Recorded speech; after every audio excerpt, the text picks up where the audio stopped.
আচ্ছা, আপনার এই যে কুমারখালী, এই যে কেশবপুর, এটা কুমারখালী গ্রামের হচ্ছে এলঙ্গি আচার্য। এলঙ্গি আচার্য গ্রামে, এখানে এই যে চর অঞ্চলে যেসব কচু সহ যেসব ফসলাদি আপনারা তৈরি করতেছেন, এখানে দিন দিন কচুর এই যে আবাদটা বাড়তেছে, এটার কারণটা কি? এটা হচ্ছে আপনি ধরেন আগে কলার চাষ হইতে, বুঝতে পারছেন? কলার চাষটা হলে পরে কলা গাছটা মার হওয়ার পরে কচুর চাষটা জোর বেশি।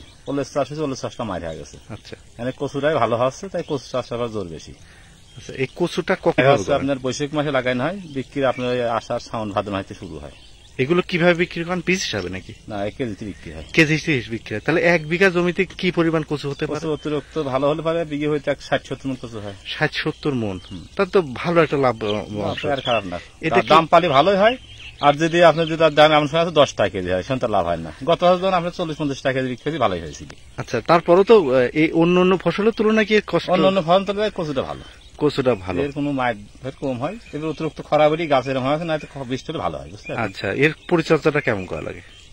এটা ধরেন যে কচু লাগায়া মাটি দেওয়া, মানে প্রথম লাগায় সমান করে দিই, সমান করে জ্বালা গেলে পরে পানি দিতে হয়। তারপরে সার ধরেন 5-6 সার দেওয়া লাগে। আবার পোকা লাগলে পরে কীটনাশক দেওয়া লাগে, বুঝতে পারছেন?